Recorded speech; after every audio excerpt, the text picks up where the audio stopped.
Ça va très bien. Ouais. Je voulais aussi remercier Mireia, hein. Ça fait 2 ans qu'on nous sommes rencontrés la première fois. Et c'est toujours très, très, très enrichissant et toujours ces thématiques sont absolument profondes. Et je voulais donc embarquer dans l'aventure Marie-Noël et Nadia également.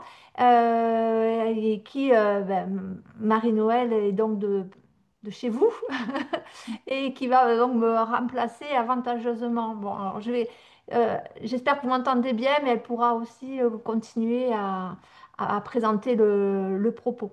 Alors n'hésite pas surtout à m'arrêter, Marie-Noël, quand tu veux prendre la parole. Donc aujourd'hui, nous allons vous parler de cette fameuse IA générative et surtout, ce sera l'occasion pour nous et pour Marie-Noël de vous présenter cette méthodologie de l'autopraxéographie co-constructiviste pragmatique qui nous a permis de vous présenter cette étude de ce jour et de rendre compte quelque part un peu de tout ce qui peut animer la question de l'intelligence artificielle autour des peurs, des questionnements qu'il peut y avoir concernant la connaissance, la construction de la connaissance et comment quelque part on doit aborder cette problématique d'un point de vue dialogique et donc largement inscrit dans la pensée maurinienne. Et vous voyez le titre céder sans céder, eh bien justement, je voudrais aussi là remercier mon groupe d'étudiants et dont un certain Séraphin, ça ne s'invente pas, avec qui on discutait de la question de l'intelligence artificielle et un peu des dérives qu'il pouvait y avoir. Et justement, dans cette auto-organisation des pensées a émergé ce fameux CD sans CD, et qui est donc l'objet de cette présentation aujourd'hui et qui renvoie à cette homophonie qui est quand même très, très intéressante. Parce que, en fait, à la fois, on ne va pas pouvoir aller contre, mais il est question de s'interroger et de ne pas céder, et peut-être ne pas céder à la tentation, car nous parlerons principalement aujourd'hui de la problématique de l'IA dans le cadre de l'enseignement et plus particulièrement dans le cadre de l'enseignement supérieur. On peut passer à la diapositive suivante. Ça ne marche pas? Ouais, Quand tu fasses, c'est là. C'est bon, juste appuyer ici. Ok. voilà, très bien. Donc, c'est la question de l'IA générative. Bon, on est véritablement là dans un changement paradigmatique et on parle même de ce quatrième paradigme, donc il repose sur cette idée que la massification extrême des données bien submerge les capacités d'analyse des chercheurs humains et en fait qui favorise donc cette nouvelle forme de production de la connaissance qui est basée sur les algorithmes. Et donc, on parle véritablement d'un bouleversement technologique, mais aux atours d'un bouleversement qui lui-même est anthropologique. Et c'est Léger et Tallant qui nous parle de ce bouleversement et de ce lien qu'il peut y avoir entre les deux.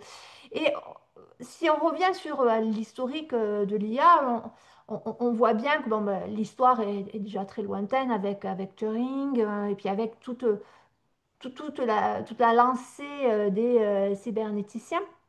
Et si on prend cette image justement, et je vais revenir à l'image derrière nous, qui est l'image du tsunami et du déferlement, eh bien, si effectivement on considère l'IA comme un tsunami, et on le trouve dans nombre d'articles, hein, on voit les articles de Le Moine, de l'ensemble d'articles qui parlent à chaque fois de déferlement, de tsunami, eh bien, on nous dit que eh bien, si c'est un tsunami, alors nous en sommes mais au début de tsunami est juste du retrait des oiseaux. Et qu'en fait, le pire, peut-être le pire ou le meilleur, je ne sais pas, mais est à venir. Et en fait, quand on parle d'un tsunami, on sait bien que cela vient d'un premier tremblement de terre. Et ce premier tremblement de terre, hein, il commence de façon assez sourde et imperceptible à bas bruit dans les années 40, et avec Turing, avec les cybernéticiens. Et on voit bien qu'il y a quelque chose qui va se mettre en place et dont l'évolution sera très très lente. Et à ce jour, on en voit quand même une amplification et on voit bien qu'il y a ben, le retrait de l'eau. Et avec la peur, alors la peur de ceux qui eh bien, seraient des réfractaires, qui voient là un danger et à pléthore d'articles sur la question. Et puis, en même temps, on voit d'autres personnes qui sont ben, plutôt des adopteurs précoces. Et on constate que ce soit dans les différents secteurs professionnels, mais aussi au niveau des différentes disciplines scientifiques, eh bien, on retrouve une forme de clivage entre ben, ceux qui sont enfin, dans la lignée des évolutions technologiques, qui disent bon, ben, on doit adopter cette nouvelle méthodologie, et puis ceux qui sont plutôt dans une forme de ralentissement. On peut passer à la diapositive suivante.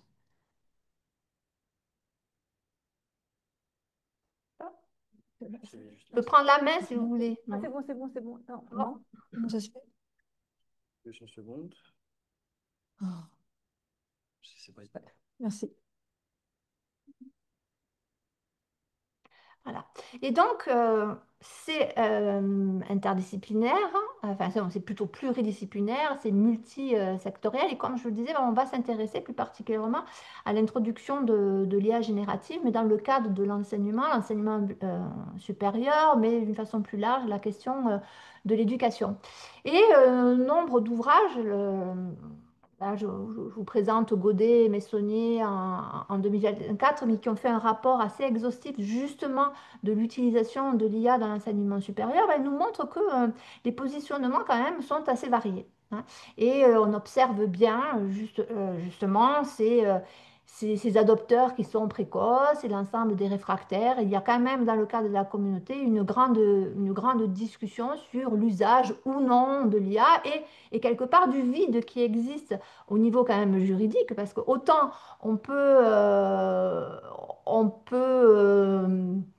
soumettre, enfin plutôt convoquer un étudiant dans le cadre d'un conseil disciplinaire en cas de plagiat, mais nullement dans le cas de l'utilisation de l'IA, hein. Il y a un véritable vide juridique. Donc, on se trouve face à la fois à des interrogations et puis des formes de polarisation comme ont pu nous les présenter déjà il y a bien longtemps Moscovici.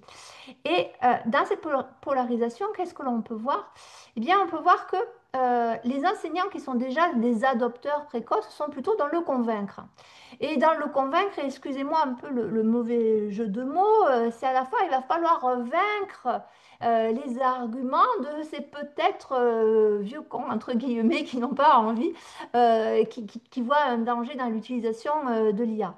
Et puis on peut avoir d'autres quand même positions, et celle typiquement de Myria qui dit que ben, face à cette problématique-là, eh bien, il va être question de la comprendre, de l'intégrer et de la dépasser au regard de ce que ferait justement eh bien, un individu frontière, hein, une personne frontière, comme elle dit, c'est-à-dire qui est dans un tiers inclus et qui inclut l'ensemble des connaissances et qui est capable de les dépasser. Alors, ce problème de polarisation, il est quand même, il trouve ses racines dans ben, tout un ensemble de questions et de questions qui nous semblent être assez fondamentales. Et nous avons là justement une citation d'Alembert qui nous dit que la question qu'il s'agit de poser n'est pas celle de savoir si les intelligences artificielles peuvent penser, mais celle de savoir comment les systèmes algorithmiques affectent nos psychismes individuels et nos cultures collectives. Et oui, il est peut-être question de se poser la question de quels sont les effets de l'utilisation de l'IA sur nos psychismes. Alors que l'on sait que effectivement la jeune génération, mais de plus en plus jeune, présente des troubles addictifs aux écrans. Est-ce que on ne peut pas non plus développer des troubles par la suite au regard d'une production faite par une intelligence autre qui nous donne comment dire, l'impression de nous-mêmes être intelligents. Et on voit bien très vite là, toutes les conséquences que cela peut avoir d'un point de vue psychisme et du point de vue de l'illusion et de l'illusion que peut apporter cette intelligence artificielle. Elle fait un travail, elle produit un résultat qui n'est pas le fruit de notre propre connaissance, de notre propre travail, mais qui donne l'illusion que nous avons produit ce travail-là. Et on voit très vite les conséquences qu'il peut y avoir à l'échelle individuelle et dans le cadre d'une illusion de soi-même, ce qu'on appellera par la suite du self-deception, mais aussi au niveau collectif.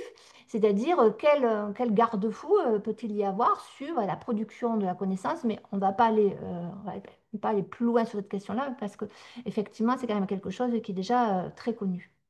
Euh, donc, le positionnement, peut-être revient juste avant, hein. Donc, le positionnement que l'on va adopter sera que on ne peut pas accéder en fait à la compréhension du tout et sans intégrer, comme nous dit Pascal, celle des parties.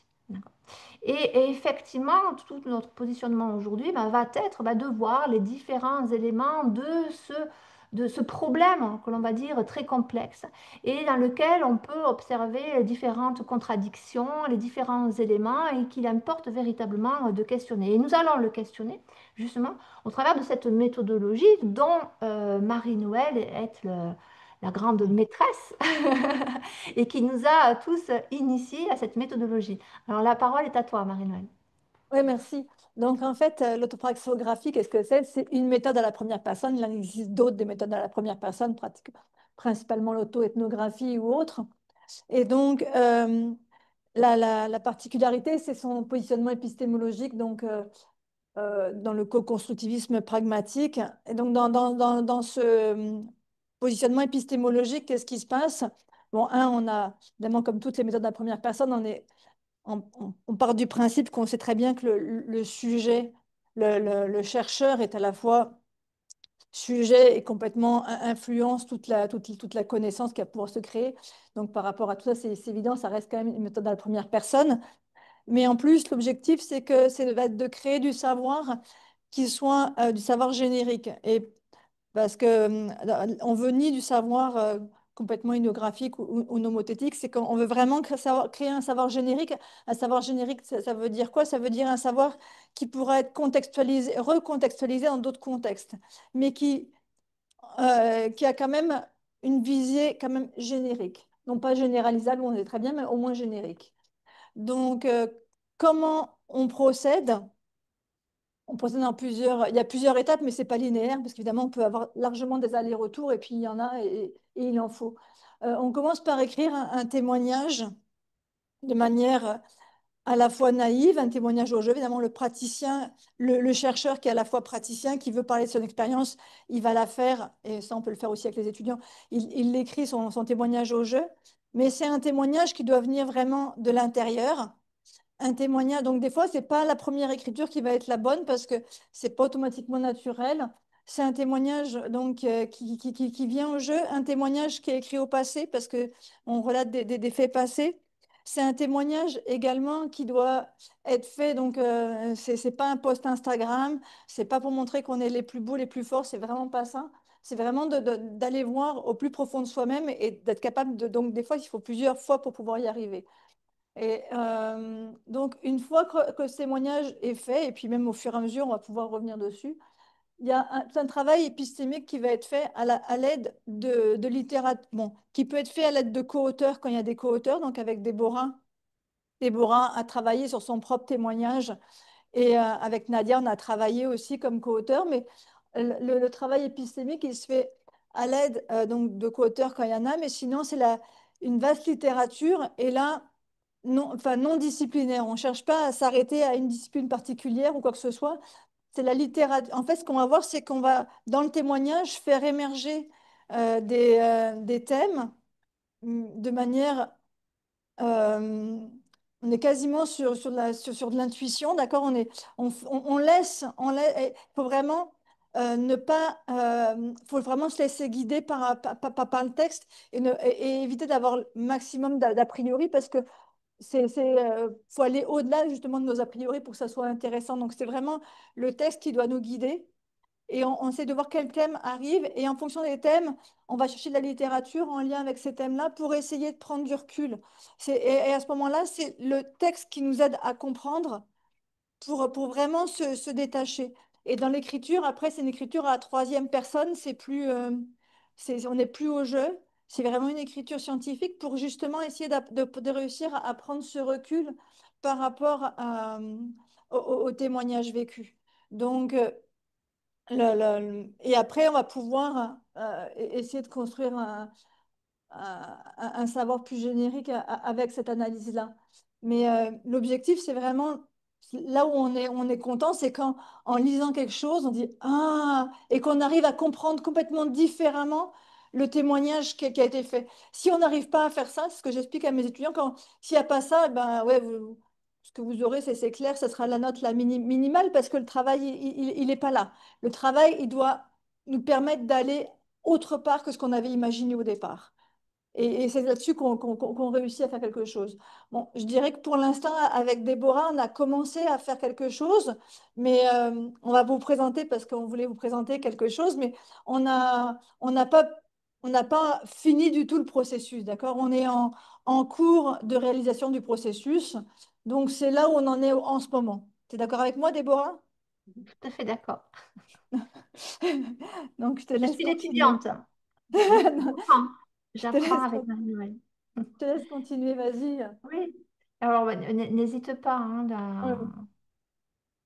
à, à présenter aussi comment en fait ça s'est organisé dans le choix des passages de verbatim. Donc vous avez sur la gauche effectivement des extraits du texte que j'ai écrit sur cette question de l'arrivée de l'intelligence artificielle dans le cadre de l'enseignement supérieur. Donc on trouvera les verbatims sur la gauche et puis de l'autre côté, eh bien, les différents items qui ont pu émerger de la lecture. Donc, peut-être que tu peux expliquer justement comment ça s'est passé, En- Marie-Noël. en- Avec Nadia, on a lu, on a relu de nombreuses fois le témoignage. Et c'est à la lecture de ce témoignage qu'on a fait émerger des thèmes. En plus, on était toutes les deux à regarder ça, et puis on a fait émerger des thèmes, et puis on allait voir ce que dans la littérature, c'est vraiment, on a essayé de faire, de faire écho à ce que tu nous disais pour essayer, et puis d'avoir une première approche par rapport à ça. Donc, on voyait des peurs avec des espoirs mélangés, d'accord? L'intérêt aussi de la méthode, c'est d'aller chercher des choses, moi, je m'intéresse à la complexité comme Déborah, c'est vraiment d'aller chercher des éléments complexes des réalités vécues.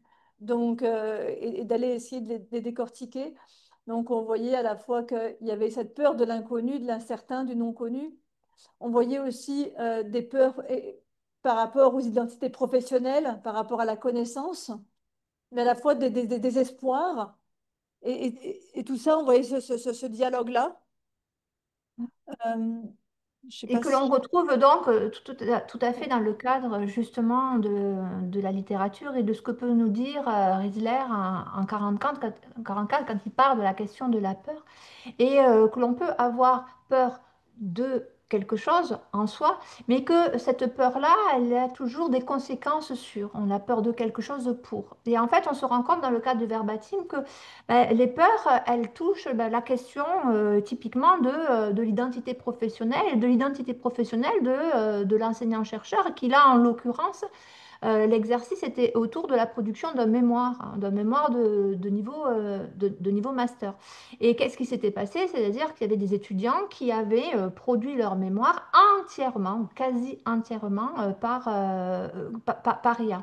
Et donc, l'un des problèmes qui s'est posé, bah, c'est à quoi je vais servir, moi, en tant qu'enseignant-chercheur. Et donc, ça renvoie à donc, cette problématique de l'identité professionnelle développée chez Jodelet et avec Cassel, qui parle justement de différentes identités.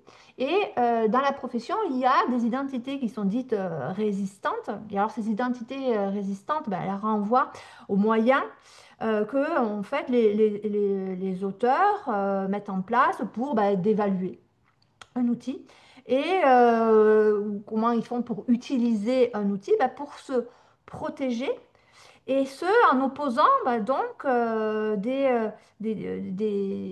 des arguments autour de racines qui peuvent être culturelles, des racines sociales, autour de valeurs, et en opposition avec une institution qui pourrait être dominante. Donc là, on voit bien en fait toute une identité professionnelle qui serait plutôt sur quelque chose d'une conservation résistante. Et Vu puis, qu'il nous il y reste a... que 3 minutes, et on va juste passer à la suivante.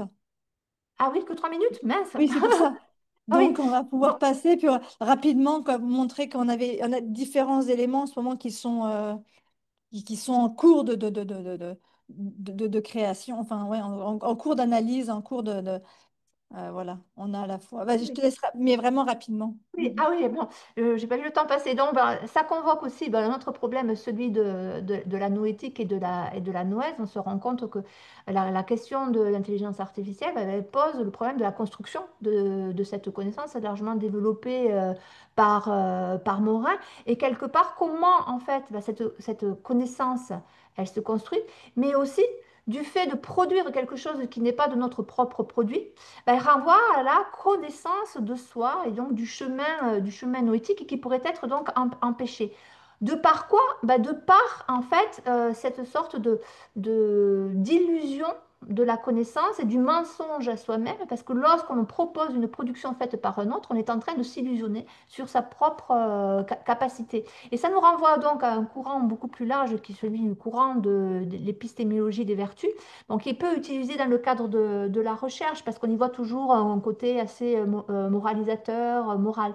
Mais en fait, ce que nous dit l'épistémologie de la vertu, eh bien, en fait, elle est véritablement enracinée dans ce qu'est la pensée aristotélicienne. Et en fait, elle nous invite à penser les vertus dans le sens moral, mais moral d'un point de vue intellectuel et épistémique.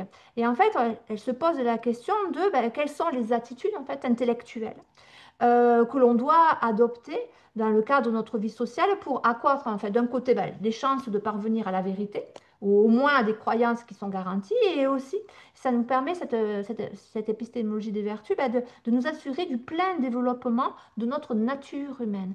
Et il nous semble que justement cette question de l'intelligence artificielle pose le problème véritablement au cœur de ce qu'est l'humain et de ce qu'est véritablement cette nature humaine, la production de la nature humaine. Voilà ce que nous voulions vous présenter très rapidement. Voilà, merci. Merci.